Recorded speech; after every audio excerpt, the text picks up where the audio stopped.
Hello, welcome, please come in. It is time for another bonus video today, because I had some time off my day job and decided to do even more work. And after a close vote, the winning video was this, Final Fantasy V using only Mystic Knights, which is a really interesting class. Mystic Knights are a class I often dabble in briefly after I unlock them, but then always switch off, as that one-turn setup at the start of the fight can be kind of annoying, particularly in random encounters. But let's see how the class manages when Spellblade is really the only thing they have going for them. Before we can actually use Mystic Knights, I need to run through the initial cave, grab a boat off some pirates, and head through the Wind Shrine. The boss is a spam attack situation and the first crystal shards have been acquired. Now normally, Mystic Knight is not unlocked until later in the game, but I am using a modified save that has all the jobs unlocked right at the gate, which means it's time to make everyone Mystic Knights. Over in Tool, I can grab random items and start buying the things I need. First up is magic. Spellblade comes in a few flavor varieties that I will explain as they become relevant. Mystic Knights also have pretty good equipment access, getting armor, swords, and shields, and I cannot overstate how good shields actually are in this game. After some brief grinding in the canal, it's time for the next boss fight against Carlibos, and the first flavor of Spellblade, Elemental. When buffed with Elemental magic, the basic attack damage of the character is multiplied by 2, 3, or 4, depending on the tier of spell, against enemies weak to that element. Which means Thunderblade is doubling my damage and Carlibos goes down very quickly. It's then into the ship graveyard. Sadly, Siren has no elemental weaknesses in human form, so it's time to just spam basic attacks. And while no Spellblade bonus, basic attacks do pretty good damage when you actually have decent weapons. Siren does become weak to fire in her undead form, but it's actually just easier to throw out some potions to end the fight. The power of decent equipment. Over to Carwyn, where I can buy 2 new spells, Sleep and Silence. We'll get to why shortly. The shop also has better swords, but I will have to do some grinding before I can fully afford all the new equipment, which also includes new armor and new shields.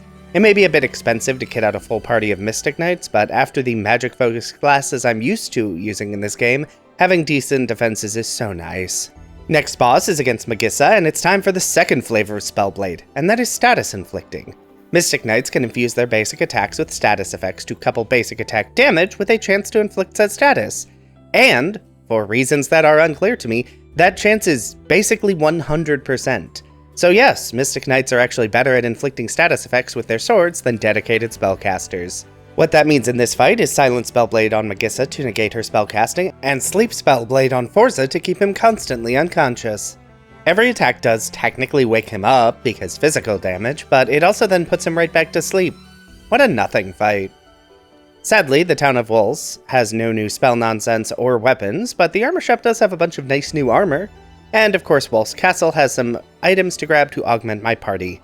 And that means it is time to head over to the Tower of Wolves to deal with the next crystal. New equipment acquired, and it's time for the next boss, Gurula. Sadly, this boss is not vulnerable to any of the statuses I have access to and has no elemental weaknesses. That means I have to just use basic attacks and try to mitigate the counterattack damage? Is that it? That's all the damage this thing can actually do to a party with actual armor? Wow, that's kind of amazing actually. I was kind of worried about this fight, and turns out I should not have been.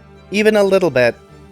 Okay, let's keep this party train rolling, and it's over to Karnak, where the party is very briefly thrown in prison, but now I need to deal with the fire ship. And by that I of course mean do some shopping, because Karnak has new weapons, new armor, and tier 2 elemental spells, which means my damage output against element weak enemies will be going up to ×3.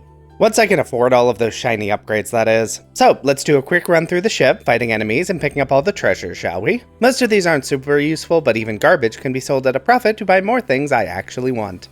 And since I'm here, I might as well try the Liquid Flame boss, just to see how things go. And my damage with basic Blizzard Sword is honestly not terrible. Like, it's definitely not good enough, especially when this boss counters everything with some pretty rough attacks, but it's a good start. Alright, time to head back to town to buy all the new stuff I can now afford, which is mostly just the new elemental spells, so I'll be getting a pretty decent damage bonus against the boss. Okay, back into the fight, this time with all the equipment I should have had for the first attempt, and that damage is much better. Liquid Flame does counter every attack and switch forms, but it's also important that Galoof specifically not infuse his weapon. Mostly because I need to be able to deal non-elemental damage to the hand form or it won't switch. And honestly, this fight is tougher than I expected, mostly because my damage is great, but I have 0 healing other than trash potions. Oh well. Time to escape Karnak Castle, which is even easier than normal since I have actual attack spells. And wow, having good armor means arrow doesn't just destroy the party. Is this what it's like to have defense? Interesting. And I still don't want to fight Deathclaw, so normal strat it is. Castle Karnak destroyed, and next on the list is the Ancient Library. First boss on this list is Ifrit, who is very weak to blizzard damage. Ifrit is also no slouch in the damage department, and seems to have pretty decent evasion. Doesn't really matter though, my damage output with Blizzara Sword is just too high. And that means it's time for everyone's favorite boss fight, Byblos, who immediately halves Lena's level just to be a jerk. The good news is the boss is weak to fire damage, so tier 2 sword for me. The bad news is that Byblos is no slouch either. Slow via web, counter attacks, and counter drains can really devastate the party. The fight is definitely the closest fight I've actually won in the run so far, maybe even in FF5 as a whole, but I do win. Barely. Hopefully there won't be any other comically close calls. Back north in Karnak, I can get the fire ship to ride around, then head over to Crescent Island to immediately lose said boat. So it's a black chocobo ride back over to the Ancient Library and into the desert to deal with the sandworm problem. Sadly, I have no fun sword nonsense I can do for this fight. Good news is basic attacks are more than strong enough to end this fight before I even need to pretend to start healing. Through the desert to the abandoned town, and it's fall into a trap time. Then dangerous teleport time. Then pull, don't push, for some garbage. This random series of events gets me the airship and the next boss fight, Greyclaw. Like the Carlibos it is a palette swap of, this boss is weak to lightning. And my lightning damage has only scaled up. Flying the airship back to the abandoned town sees it fly into the air. And to get up there, we need some adamantite from an adamantoise, which fortunately is quite weak to blizzard, so some Blizzara infusions and a handful of basic attacks end the fight pretty effortlessly. Now that I can fly high, I can start taking down the Flying Fortress's defenses. Good news is that all of the fortress's defenses are weak to thunder damage. Bad news is that setting up Thundara Blade takes time, and all of the defenses deal a lot of damage. It's not the worst experience, but it is a lot more difficult than I'd expected. Wait, I have Coral Swords, those deal thunder damage. Is that... It's not quite as much as Thundara Blade, but it's close enough, and these fights are strong enough it's probably easier to just spam attacks instead of using Spellblade. And yep, that was indeed much easier. I'm very silly. But now it's time for the actual boss fight, Big Gun. So this fight is going to be a bit of a problem. The two subcomponents are in the back row, so they take reduced damage from my attacks. They also love to spam their basic attack, which deals a small amount of damage, but also inflicts Old. Old continually drops the character's level until cured. I can't cure it because there is no item for that, and level is used in damage calculations. I think I just need to do some leveling. I am a bit underleveled for this point in the game, and while my damage should be pretty good, back row combined with Old means I really can't kill those components as quickly as I need to. So let's kill some randos, grab some experience, and we will hop back into the fight in a bit. And my new plan is this. Ignore the subcomponents. They don't actually deal that much damage, just half the target's current HP, and basic attacks deal pretty big damage to the main gun, even without Thundara's Spellblade. And while most of the party does go down, Galoof is able to clutch the win. Wow, close calls are just going to be a running theme in this playthrough, huh? The Ronka ruins themselves aren't that interesting, but there are a decent number of decent treasures. And let's see how the Archeoaevis goes. The damage is really bad, actually. Let me see, what can I do to make that not suck? How does Poison Sword work? Fine-ish? Better than my other attacks. I'll be honest, I really shouldn't be doing even this well, but between decent armor, blocking half the attacks with shields, and the small number of high potions I've managed to find, this fight is actually going okay. Alright, we're past the elemental stage and... Oh, right, I forgot about Maelstrom. You know what, I always forget about elixirs and end the game with 20 of them burning a hole in my pocket. Let's just use them now. And that little bit of actual healing is, in fact, enough to win the fight. That was an experience. I really can't wait to get my next Spellblade, for reasons that will become obvious. Anyway, Galoof is gone, but I want to follow after him. That means grabbing Meteorite juice from the meteorites around the world, which means a little boss rush. First up is the Parabolas. My plan is to use Silence Blade to stop their Arise casting, but my damage is so bad they just all explode before I can kill any of them anyway. Which works, I guess, but that wasn't really the plan. Next up is Titan. I am worried about his Earthshaker attack, but maybe my higher defenses are enough to win anyway. Titan also has no status vulnerabilities or elemental weaknesses. Good news, my plan of spam attacks and hope was indeed good enough to win the fight. We love to be rewarded for nothing. Next up is Chimera Brain, basically Titan but without a death attack, so same plan, spam attack and hope it works. And yep, it was a bit close. One more Aqua Breath would have killed me, but that is another boss down. Despite some issues, things have been proceeding pretty well actually. Time to warp to Galoof's world and get captured by an abductor. Sad, I prefer to win that fight.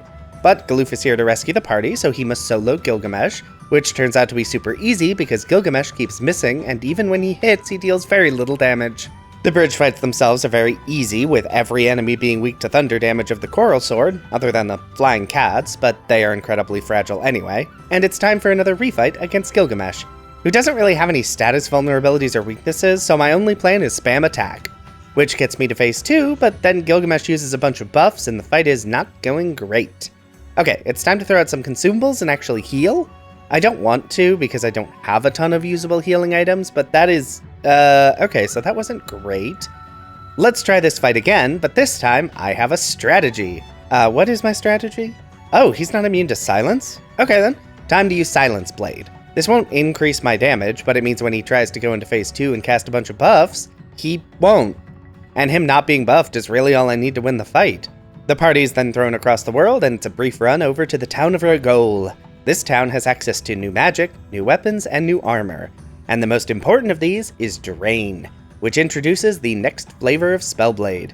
Drain doesn't increase the damage an attack does, but it does heal the user by the same amount as the damage they deal, meaning healing is now a much easier proposition. I will be making considerable use of this. Okay, time to move on, and I need to rescue this Moogle in this cave. And everything here is weak to thunder damage, so continuing to get mileage out of these coral swords. And the boss has the courtesy of being killable in a single phoenix down.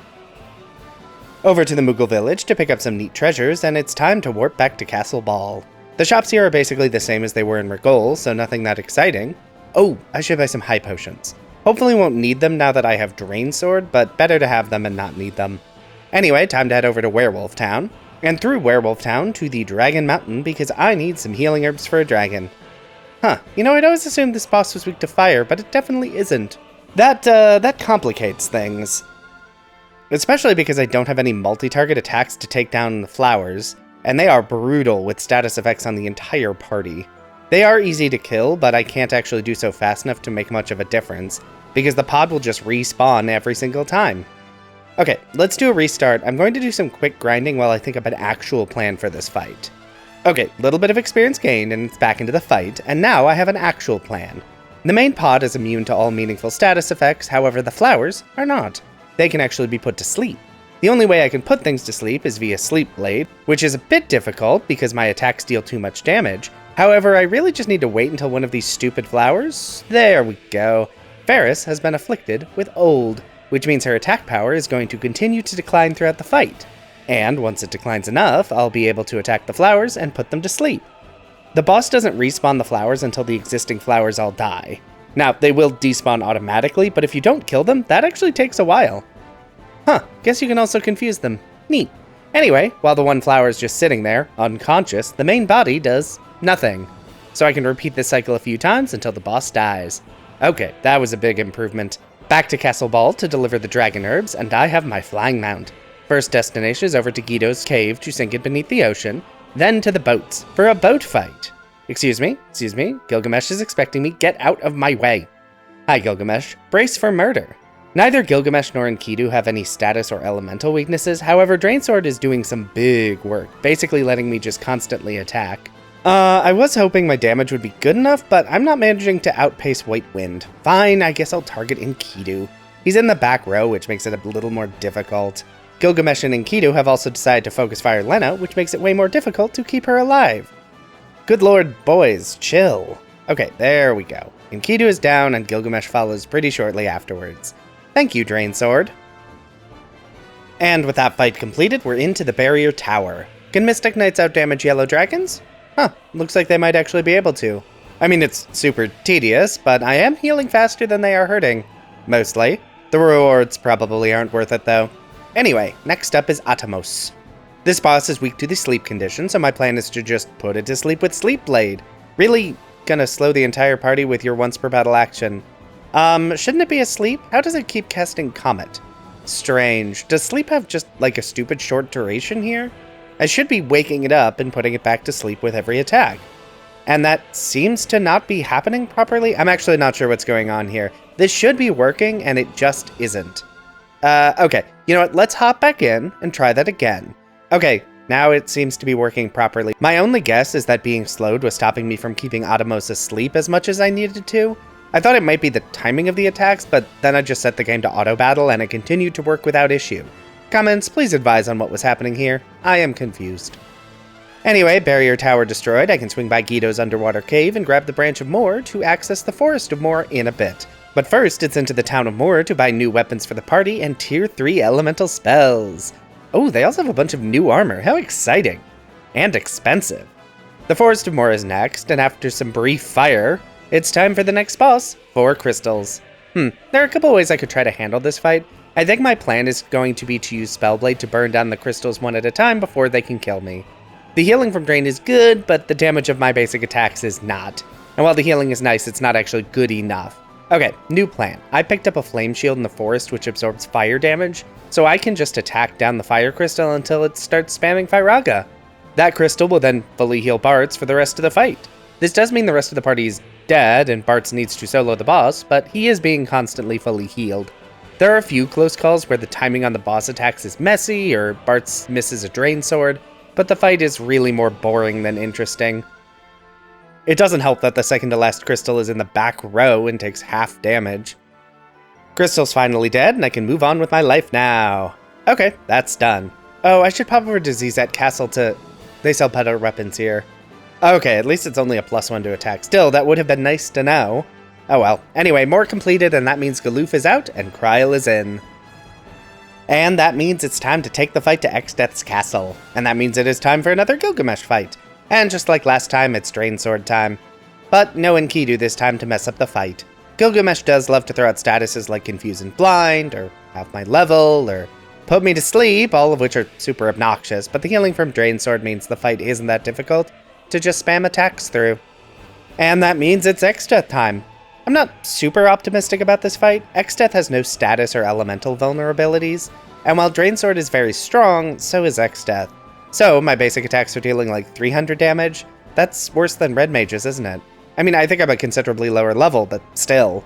Okay, and there's some zombie shenanigans. This fight does not appear to be going my way. Oh, right, Earthshaker. And Blaze, and yeah, no, that's not great. Do I have a plan for this? Not really. I think I really just need to do some leveling. I would prefer not to, but I'm pretty low level, and I think just improving my damage is all I need. The good news is that grinding is fairly quick here, once I remember that Breaksword is a thing, and that enemies here are vulnerable to being one-shot with it. Okay, levels gained, let's get back into the fight. My damage is up to about 400, which is still bad, but it is a 33% increase, so that's something. Equally important, my health is up. The real problem is Exdeath attacks very quickly, too quickly for me to always rely on Drain healing. So I do sometimes have to throw out a high potion to augment my limited healing. I also really wish Exdeath didn't have regen the entire fight. I think that's nonsense, but whatever. Exdeath does start to cast tier 3 magic in the final phase of the fight, but that's not actually as dangerous as Vacuum Wave, so that's fine. And while his physical attacks are dangerous, that's already solved through the magical power of having a shield equipped. Revolutionary, I know. Okay, that is Exdeath down, which means it's over to the merged world. And that means Kryl and Bartz are on their own for a bit. Really just for one boss fight against the Antlion. Like Atomos, this boss is vulnerable to sleep. Like Atomos, it works inconsistently at best until it actually works, and kind of works, and lets me spam attack until the fight is over. That done, Ferris rejoins the party, we pop over to the Ancient Library, and it's time to storm the first tablet dungeon, the Pyramid of Moor. And thankfully, the stupid gargoyles are actually not going to be a problem in this run, because they are humorously vulnerable to break. Odd. There are a lot of treasures here, but I'm going to wait to grab those until I come back with Lena in a bit. Instead, I rush through the pyramid, grab the first tablet, and head over to deal with the next boss, Melusine. She's weak to fire, so Firaga Sword does big damage. She is also weak to silence, which helps mitigate her damage. My attacks are actually not strong enough to kill her before she switches up her barrier, but that's fine. I can pivot to Blizzaga Sword to finish the fight.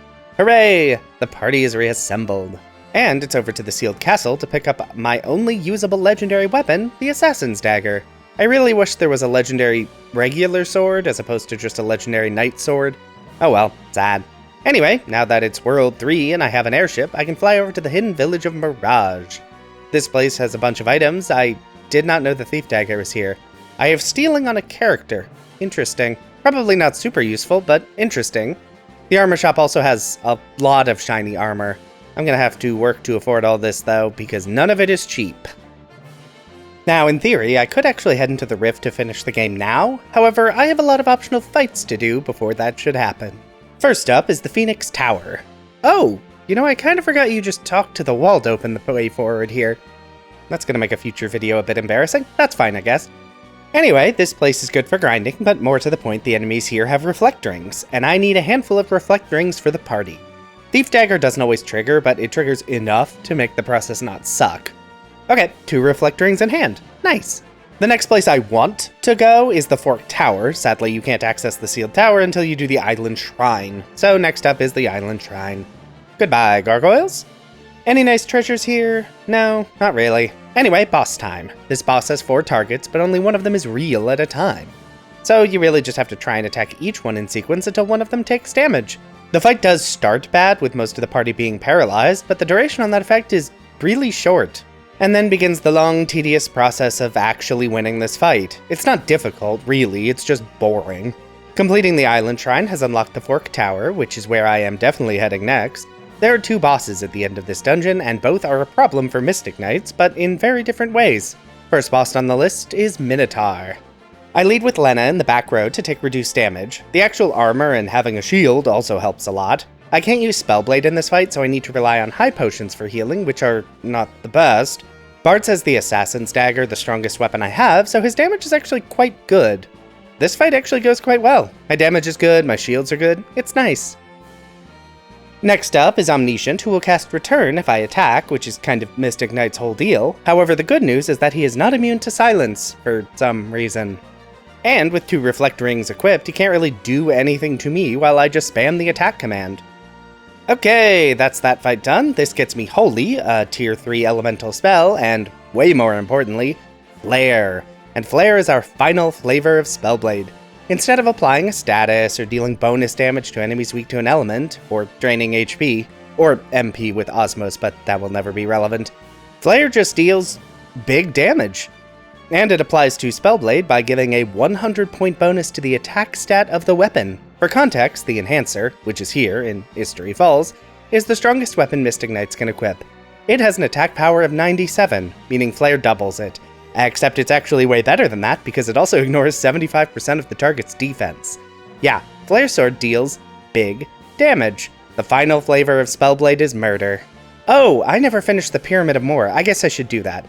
Oh, these enemies are immune to break. Guess I can show off Flare Sword while I'm here. My basic attacks deal 500 to 700 depending on the character. With Flare Blade, my attacks are dealing 1500 to 2300 per hit. Yeah, love that. Pyramid cleared out, I can then grab a bunch of consumables from Mirage and...